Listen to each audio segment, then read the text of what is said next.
What it do, YouTube? It's your boy Ben Blue. Today I'm back with another video, and today we got YB. You know what I'm saying?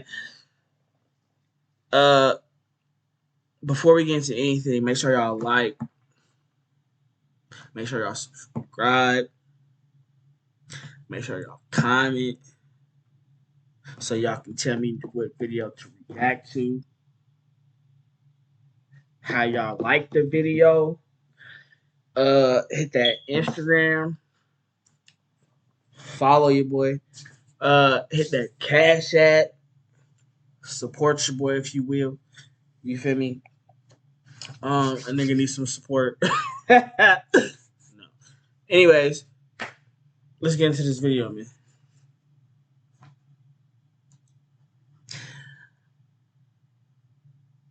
Well, I was about to say something. I don't know what the fuck I was about to say. I don't know.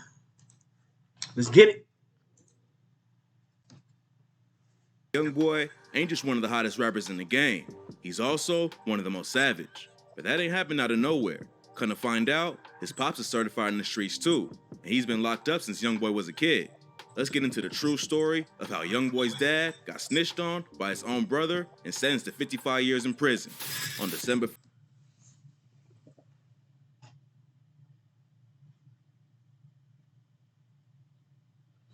Nigga, your brother's a bitch, nigga. 55 years? You got me missing out on my son? My kids?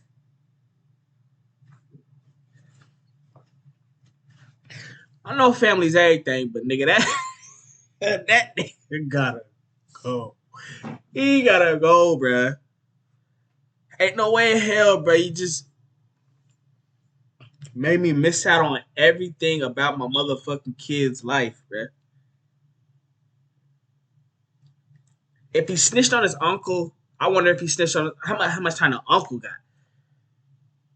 Did they do the same crime or something? You know what I'm saying? What happened? You know what I'm saying? Down in the comment section, y'all let me know what happened, man. 1st, I know 2009, y'all know. Youngboy's pops, Jeffrey Staten, and two dudes walked into Albies Market in Delhi in Baton Rouge around 9 a.m. Court documents say Jeffrey approached an employee named Sam Tran, who was at a check cashing station in the shop, and pulled a gun on him.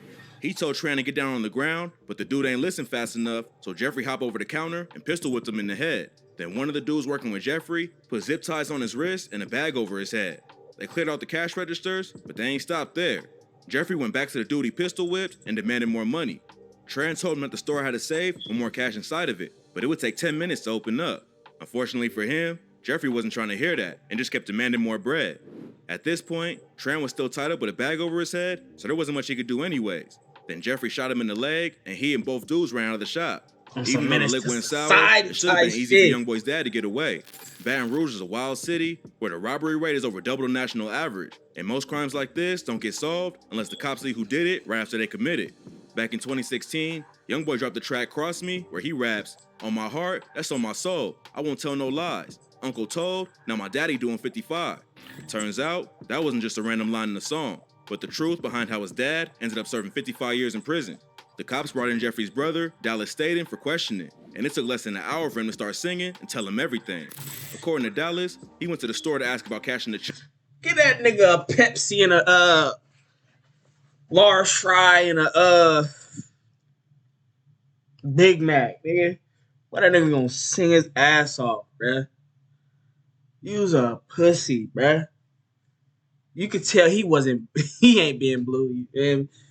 Shit, nigga. If you been blue, nigga, you would've, you know what I'm saying, stitch lip to. Hey, man.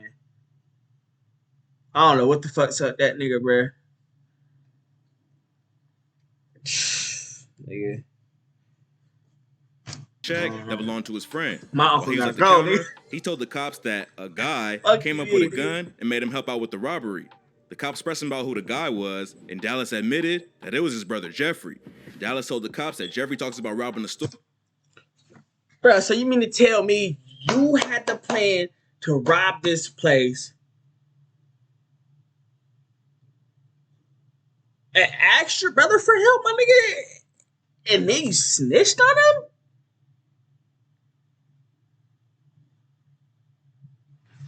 Store on several occasions, but Dallas told him not to. He also said he got into a fight with Jeffrey a few days before the robbery went down because Dallas ain't want to hit the lick with him. Jeffrey wanted Dallas to wear a mask and help him shake down the store and use his apartment to facilitate the robbery. Dallas told the cops he refused to help out and ain't want his brother to use his apartment to plan the hit. But their sister Jada Staten gave Jeffrey permission to do so. According to Dallas, he went to the store early that day because he thought Jeffrey would rob it at night. During a police interview, he said that it was just a coincidence he was there when the robbery went down and that he had nothing to do with this. In the middle of his trial, Dallas told the court he was having money issues with his brother before the robbery. Jeffrey had asked him for a loan, and Dallas told him no at first, but later said he tried to get him some cash. Dallas ain't had no spare cash, but he told Jeffrey that he had a check he was supposed to cash for one of his homies that was locked up. Here's how Dallas said everything went down. His cousin Franklin drove him to Albies that morning so he could ask about cashing the check. Then while he was talking to Tran, Jeffrey walked in and pulled the burner out. Dallas said he was initially in disbelief about what was happening.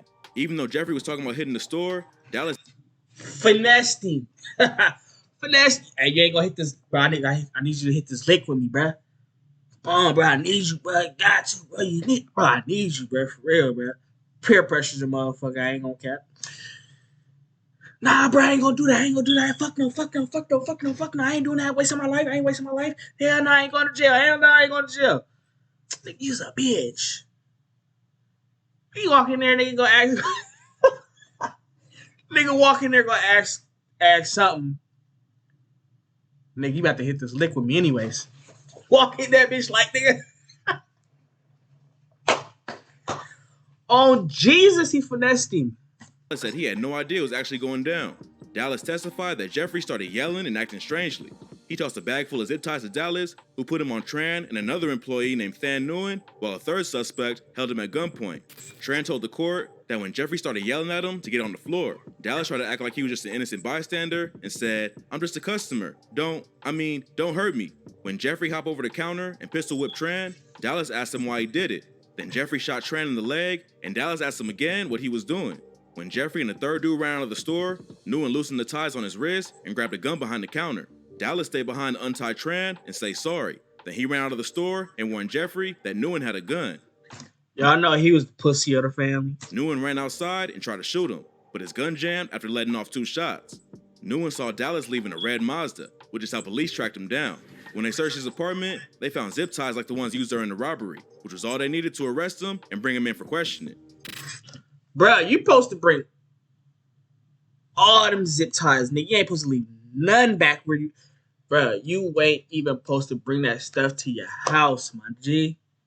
You feel me? Cause these niggas now, bruh, these police nowadays, bruh. What do you want? They finding every What a motherfucking job body, that my I nigga. don't hate. When I say every motherfucking body, my nigga, I mean... Dallas told the court that he only ran... They found Osama bin Laden, my nigga. You think they ain't gonna find your ass, nigga? Goofy away because he didn't think the police would believe his story. Shit. This is where his side of the situation starts getting strange. During the trial, he testified that he was hoping Nguyen would break free of the zip ties and shoot one of the other dudes. But it's a known fact that he yelled at Jeffrey to warn him about the gun. He was also caught lying about other details. And then, the story took a weird twist. In December 2007, 2 grad students at Louisiana State University were shot and killed inside their campus apartment. There was no leads at first, but a month later, the police received a call from a man who claimed he was a suspect in the case.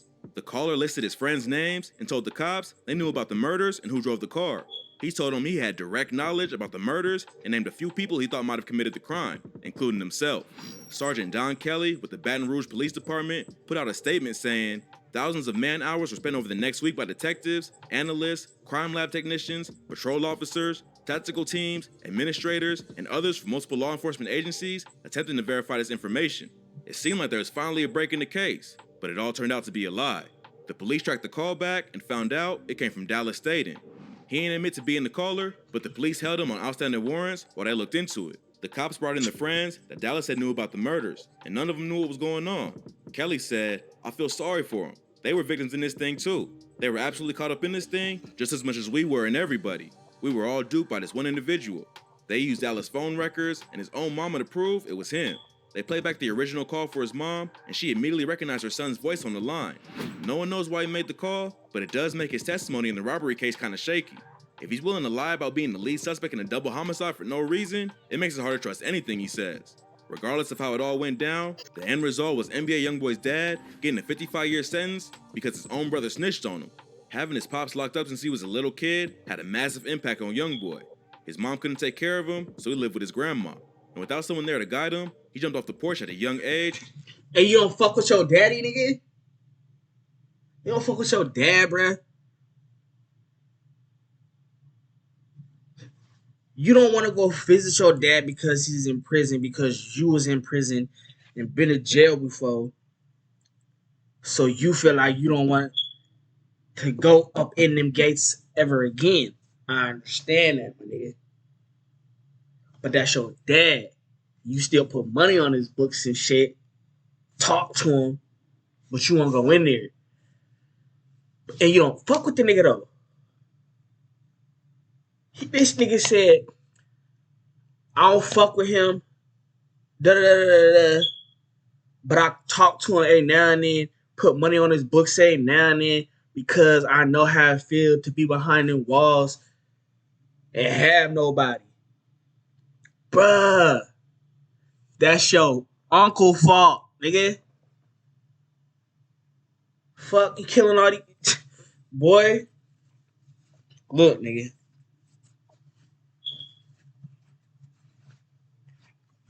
I'm gonna tell you, my boy. Your daddy was doing that to put food on your table, my nigga. Clothes on your back and shit, my nigga. Bruh. That nigga need to see his daddy, man. Real, boy. I ain't gonna lie, boy. Hey, what's that One Ply song? Bitch, you got some issues. Bitch, you got some And dropped out of school in 9th grade.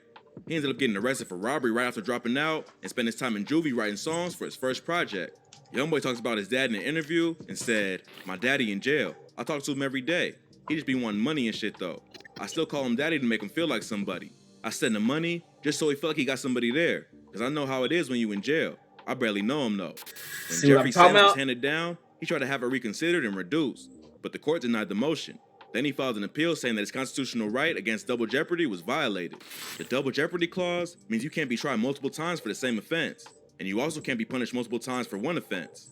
Jeffrey tried to argue that the court was punishing him twice for the same crime, so his sentence should be reduced, but they denied his appeal and stated, rather than being punished twice for the same offense, the evidence showed that two separate crimes occurred, which were independently proven.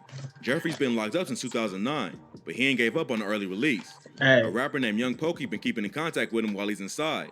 He's released a few videos of Jeffrey on his YouTube channel, and in one of them, Jeffrey says, got some stuff going on in the courts. I'll be out there pretty soon. Getting snitched on by your own brother will make a lot of dudes angry for life. But Jeffrey seems like he used his time in prison to mellow out and forgive people. He said in another video, forgiveness is a big part of life, bruh. You know we can't hold bitterness in our heart and expect good things to happen. To all those who've hurt me and abandoned me and did me wrong, I forgive you and I love you, and it's all good. Because at the end of the motherfucking day, nigga, I should have been a man and been man enough to handle my responsibilities and go get a fucking job so I wouldn't have to do none of that shit. You feel me? He know. That's why he changed. That's why he's changing his ways, nigga. You know, we can't hold bitterness in our heart, you know, and expect good things to happen. But to all those who have hurt me and abandoned me and did me wrong, I forgive you and I love you, and it's all good. Hopefully he can get his legal situation sorted out. Big backwoods, smoking him. Youngboy got issues of his own right now. On Thursday, May 19th, an artist named Chris James shared an iMessage conversation between him and Youngboy on Instagram. In the text, Youngboy revealed that he don't think he'll be free or alive much longer. He said, LOL, I'm headed to a cell or the grave very soon. I wouldn't give a fuck what her or who thought. Murder me. I wish the best for y'all. A few days before that post, DJ Academics broke the news on Youngboy allegedly turning down a $25 million deal with Atlantic. He's had issues with the label for a minute, and back in February, he said they was the reason he ain't go #1 with his album Colors. But even though the situation ain't been perfect, fans were shocked boy, that that's my shit, boy. Youngboy obviously got a lot going on right now, but hopefully he can duck off and stay out of any more legal trouble. He got 7 kids of his own to take care of, and he don't want them to end up in the same situation as him, with their dad locked up their entire lives. Hell nah, boy. NBA Young. Hell nah, my boy. Keep doing your thuggy. Fuck these niggas. Fuck these bitches. Do what you do, my boy. You already know how it is. Your music lit. You lit. You got the world going crazy. Fuck all that other shit, man. Do you. Remember that song that you... Cause I'm proud of myself. You feel me? Hey, that's my shit, man. I ain't gonna hold you, nigga. But anyways, man, make sure y'all like, comment, subscribe, man. And we're gonna catch y'all yeah on the next one. Holla.